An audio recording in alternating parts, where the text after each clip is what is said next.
Sa gabi ng Disyembre, hindi ko na nakaya ang kalungkutan at pagkabahala sa aking mga mata.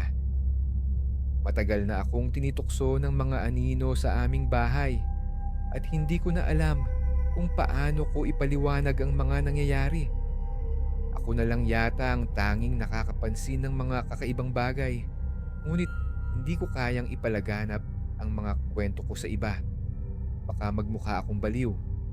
Kaya't ako na lang ang nagdala ng bigat ng mga pangyayaring iyon. Nag-iisa. Dati, ang bahay namin ay puno ng mga tawanan at saya. Ngayon, ang tanging tunog na naririnig ko sa gabi ay ang takot na dahan-dahang pumapadpad sa bawat sulok ng aming tahanan. Hindi ko naman ginusto na mangyari ito. Simula ito sa mga simpleng bagay. Minsan, kapag umaalis ako ng bahay, may mga bagay na nawawala. Hindi naman ito ganun kagrabe. Isang baso, isang libro, o minsan gamit sa kusina. Pero, ang nakakabahala, palagi na lang akong nakakakita ng anino sa mga sulok ng aking mata. Pumapadapa sa sahig at dumadaan sa mga dingding. Saan ba galing ang mga ito? Kung minsan, umaasa akong si tatay o si nanay lang, ngunit nang dumaan ako sa isang kwarto at makita ang lahat ng mga ilaw ay nakasindi at walang tao, may pakiramdam akong hindi ko kayang ipaliwanag. Ang takot ko ay naging tunay nung isang gabi nang makita ko siya. Doon ko lang napagtanto na hindi pala ako nag-iisa. Habang nagpapahinga ako, nagpapahinga ako dahil sa malamig na hangin na sumayad sa aking balat. Nang bumangon ako at naglakad papunta sa bintana, nakita ko siya. Ang matandang babae, naka-black na damit, malupit ang tingin, at nakatayo sa ilalim ng puno sa likod ng bahay. Hindi ko siya kilala, pero may pakiramdam akong kabuntod siya ng isang matinding kasaysayan. Nang tinanong ko ang sarili ko kung bakit ko siya nakita, tila may sumagot sa aking utak na nagsabi, wala kang magagawa. Ang kanyang mga mata, na parang mga butas na naglalaman ng dilim, hindi ko malilimutan. Muntik ko nang mapatalon mula sa takot. Hindi siya gumagalaw, ngunit pakiramdam ko ay nakatingin siya sa akin at nagmumulto sa akin sa bawat kislap ng dilim. Kailangan kong kumilos. Kailangan kong ipaalam kay nanay. Ngunit, nang ako'y lumabas, wala na siya. Parang siya'y nawalan ng pagkatao at hindi ko na siya muling nakita sa parehong lugar. Inisip ko na baka isang delusyon lang. Ngunit sa puso ko, hindi ako makatulog ng maayos mula noon. Ang mga pangyayari ay hindi natapos doon. Isang araw, umakyat ako sa atik ng bahay na matagal ko nang hindi binabaybay. Nang binuksan ko ang lumang kahon ng mga gamit, natagpuan ko ang isang lumang larawan ng isang babae na may kasamang batang lalaki. Ang babae ay kahawig ng matandang babaeng nakita ko sa puno. Kinikilabutan ako nang makita ang larawan. Inisip ko, ano ito? Sino sila? Ngunit bago ko pa man naisip ang sagot, may malamig na hangin na dumaan at narinig ko ang isang kabiguan ng bintana na parang may humaplos sa aking balat. Mula sa araw na yon, tila may sumunod na sa aking mga yapak. Wala na akong peace of mind. Ang bawat paggalaw ng hangin ay may kasamang kwento. Ang bawat anino na dumadaan sa aking paningin ay may dahilan. Minsan, madidinig ko ang mga yapak sa hagdan pero wala namang tao. Ang pakiramdam ng may ibang presensya ay parang isang pamatay ng hininga. Minsan, nag-alala ako kung baka napapaligiran ako ng mga bagay na hindi ko na kayang kontrolin. Nang isang gabi, naisipan kong magtungo sa isang lumang templo malapit sa amin. Isa itong lugar na kilala sa mga kwento ng kababalaghan at hindi maipaliwanag na mga pangyayari. Tinutokso ako ng mga kaibigan ko, kaya't pumunta ako roon. Ngunit sa oras na narating ko ang lugar, ang matinding malamig na hangin tumama sa akin. Habang naglalakad ako, napansin ko ang isang batang babae sa gilid ng templo. Siya'y nakasuot ng puti at may dugo ang mata. na may malamlam na itsura. Nang sumulyap ako, siya'y agad na nawala at ang hangin ay nagbago ng takaw-takaw. Bumalik ako sa bahay na may kabuntot na takot sa aking dibdib. Mula noon, tila ako'y laging minamasdan ng isang hindi nakikitang mata. Hindi ko matanggal sa aking isipan ang batang babae sa templo, pati na rin ang mga tanawin na naroroon. Madalas na ako'y magising sa gitna ng gabi at may mga nararamdaman akong presensya sa aking kwarto, nagmumulto mula sa dilim. Isang gabi, nang magising ako, nakita ko ang kanyang mukha, yung batang babae, sa salamin sa aking kwarto. Tumingin siya sa akin at bago ko pa man magawang magsalita, siya'y nawala. Sa mga sumunod na linggo, ang takot na iyon ay patuloy na lumalala. Palagi ko nang naririnig ang kanyang tinig, mabangis at mapang-akit sa gabi. Bawat hakbang ko sa bahay ay parang isang pagsusuri mula sa dilim. Laging may kasamang kaluskos at mga hindi makita na mga nilalang sa likod ng bawat sulok. May mga araw na naguguluhan ako. Tila nagiging parte na ng aking buhay ang mga multong ito at hindi ko na kayang tanggalin sila. Naisip ko na baka ang mga anino ay hindi nawala, kundi nagbago lang ng anyo. Isang gabi, habang ako'y natutulog, nagising ako at nakita ang kanyang anino na dahan-dahang gumagalaw sa pader. Hindi ko na kayang magsalita. Hindi ko kayang magsalita ng malakas. Ang takot ko'y naging mas matindi pa. Tila may kasaysayan ang bawat hakbang niya, bawat paghinga.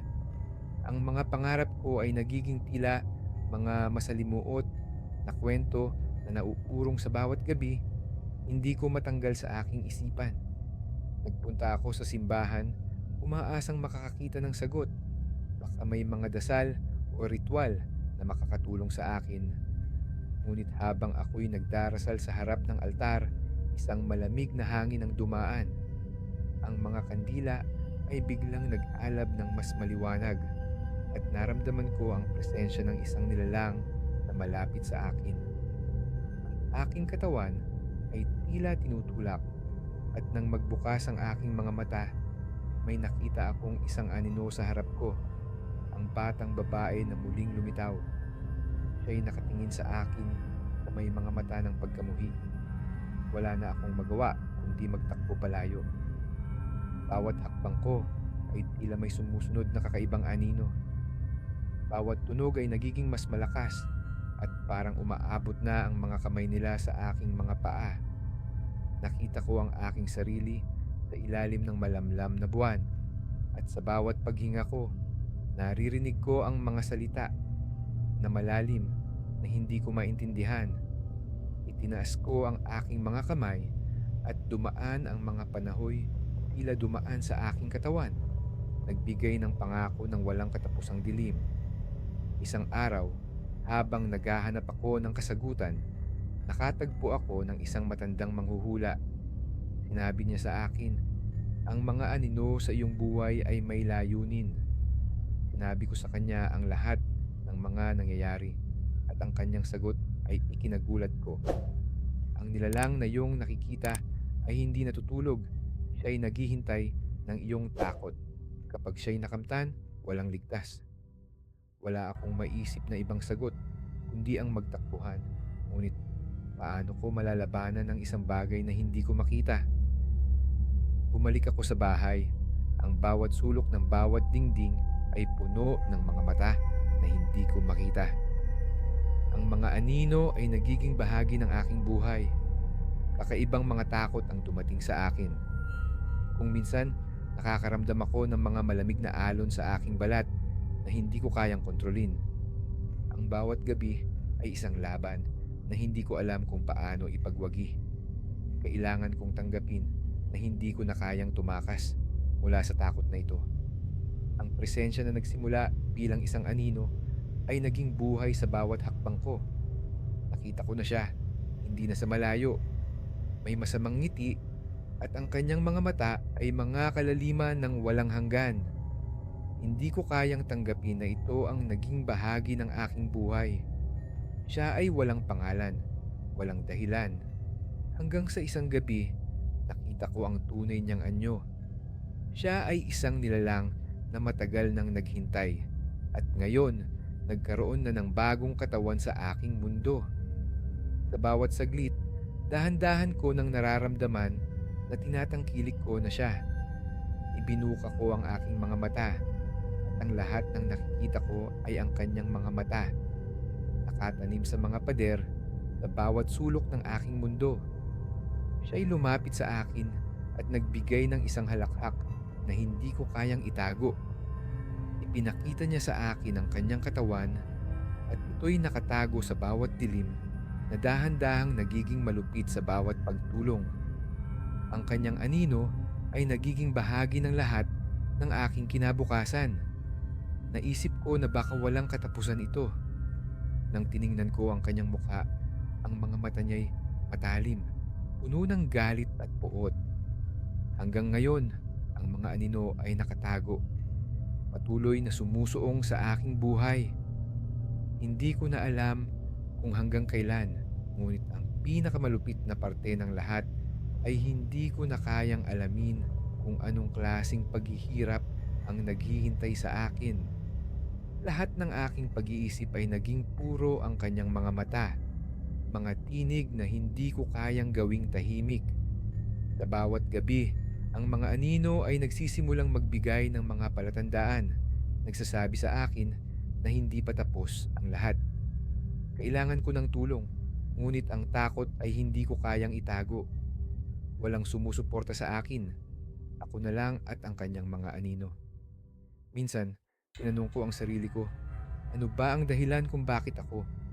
Bakit ako ang pinili niyang sundan? Wala akong kasalanan, hindi ba? Ngunit habang ako'y nagmumuni-muni, napansin ko na ang kanyang presensya ay tila may layunin. Bawat galak na tinamasa ko noong bata pa ako ay napalitan ng matinding sakit at ang mga hindi maipaliwanag na pakiramdam ay nagsisimula na maging aking realidad. Hanggang sa isang gabi, naramdaman ko ang malamig na hangin na dumaan sa aking leeg at alam kong siya na naman. Dahil sa pag-iisa, nagsimula akong masanay sa kanyang anino. Hindi na ako natatakot sa kanya tulad ng dati. Minsan, natutulog na lang ako at naririnig ko ang mga galak ng mga anino sa aking paligid. Bawat kislap ng liwanag ay nagiging kulay ng dilim at ang takot na dati parang bagyong dumaan, ngayon ay naging kaibigan ko na. Ngunit sa bawat pagsabay ko sa kanya, nararamdaman ko ang bawat sakit ng mga katawang wala ng buhay. Isa akong saksi sa kanyang paghihiganti at ako'y nawawala sa aking sarili. Minsan, nakatambad siya sa aking harapan, naghihintay. Ang kanyang mga mata ay naglalaman ng galit at pangako. Napansin ko na habang ako ay gumagalaw, siya ay nagiging bahagi na ng bawat pagkilos ko. Hindi ko siya kayang takasan. Walang bagay na makakatulong sa akin. Siya ay bahagi ng aking kwento. Ang anino na nagsimula sa isang gabi ng takot at nagtatapos sa isang buhay na walang kasiguraduhan. Siya ang aking alaala at ang aking kapalaran. Ang takot ko ay napalitan ng kalungkutan. Wala akong mahanap na sagot. Ang bahay na minahal ko at ang mga pader na nagsilbing saksi sa aking buhay ay naging simbolo ng aking pagkatalo. Hindi ko alam kung paano ko tatanggapin na ang bawat kanto, bawat sahig, bawat salamin ay puno ng mga alon na mula sa kanyang mga mata. Wala na akong lakas na labanan siya, kaya't nagdesisyon akong tanggapin siya bilang bahagi ng aking mundong ito. Minsan, naiisip ko na baka magtulungan kami. Baka kami ay magkaisa upang tapusin ang mga pagkatalo na kanyang sinimulan. Ngunit sa bawat paghakbang ko patungo sa dilim, siya ay nananatiling sa aking likod, nagmamasid. Tinutokso ko siya, pinapalakas ko ang bawat hakbang ko. Ngunit alam ko sa kaloob-looban ko na hindi ako makakalabas ng buhay mula rito. Ang bawat hakbang ay pabalik sa isang anino na hindi ko kayang tapon. Sa Sa paglipas ng mga taon, natutunan ko ng makisalamuha sa mga anino. Ang mga mata niya ay hindi na nakakakilabot, kundi isang paalala ng kung anong uri ng buhay ang maaari ko pa bang magustuhan.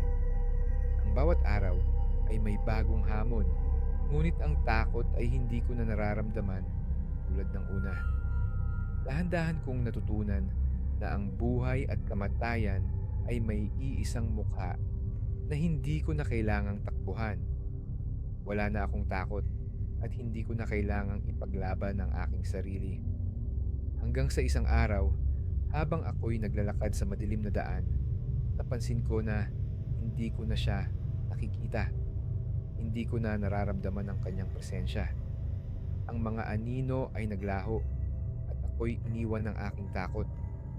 Tila ako'y napagod na sa pakikisalamuha sa kanya at natutunan ko na baka ito ang takdang wakas. Ngunit ang natirang alaala ng mga mata at ang mga pag-angat ng dilim ay magpapatuloy sa aking buhay. Ang kwentong ito ay hindi pa natatapos. Ang anino ay maaaring nawawala ngayon, ngunit baka dumating siyang muli